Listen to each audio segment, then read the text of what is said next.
We're going to be taking a look at the Kwikset Kevo Bluetooth Lock. You can use your smartphone or key fobs to unlock. Here's what it looks like with the cover removed and the various controls for setting it up. We're going to look at the various controls. First, a set of switches in case in certain situations you might have to change.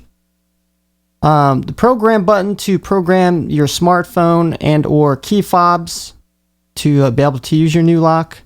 The reset button to reset the defaults to the default settings. And the calibration button to allow you to lock from the outside and inside. The Kevo is also a smart lock, which means you can rekey it for any existing key you have right now if it's standard for that lock using this special tool you insert in the slot in the side, and you can use any existing key that your friends and family already use. And this is what the Bluetooth key fob looks like, by the way. And as long as once your Bluetooth device is in range, just by touching the lock, you'll see status indicators light up and obviously automatically open and close, and giving you beeps and an amber light. And same thing when you unlock it.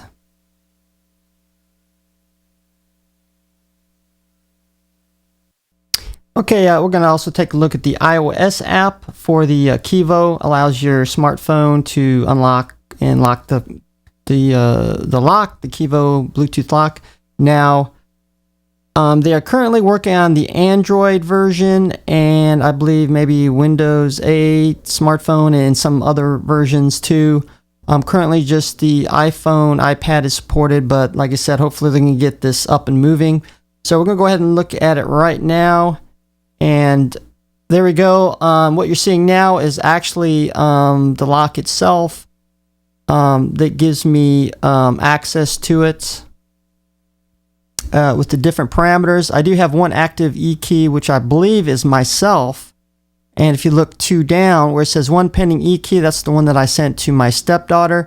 She's going to be coming in for Thanksgiving, so hopefully it's going to work right away. I don't know if we have to calibrate it to her phone. When she gets here, we'll see. And of course, I'm the owner of the lock, and there we got pending. I guess it has to be activated right here. And now some of the cons with the E key, which means you can send these keys to anybody, is they do initially. I think you do get two free with the lock. Now I got 5 extra free E keys since I was an early adopter, and they do cost, I think, $1.99 a piece, but it's not really cost prohibitive considering to make a physical key will cost you around the same price. And here you got different access settings here, software update.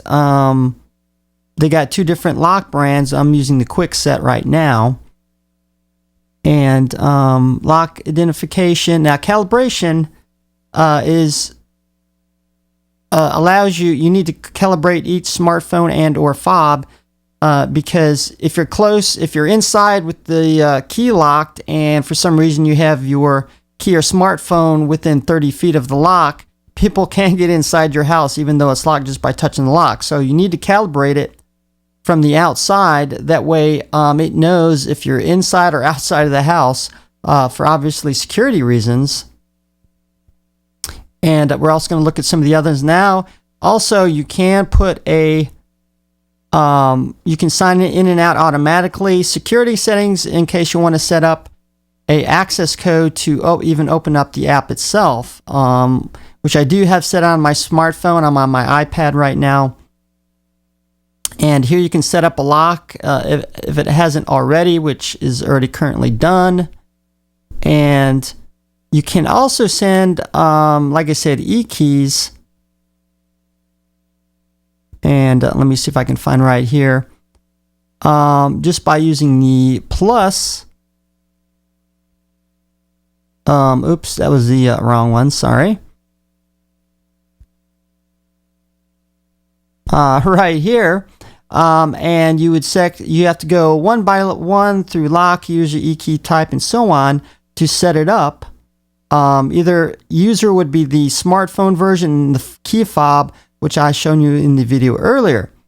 And you get to cycle through each locks. In this case, I only have one lock right now. The user, which you send them by email, which I've currently already done, and the eKey type, anytime, which just gives them normal access, admin rights to give other people eKeys and so on, and name the key itself, and then email it off. Also, you can send notifications, set it up for that. This is primarily for, well, I believe they already send you a notification on your own device if you have admin rights to the lock, or you can also set up notifications for key events, locking, unlocking, low battery, and software updates.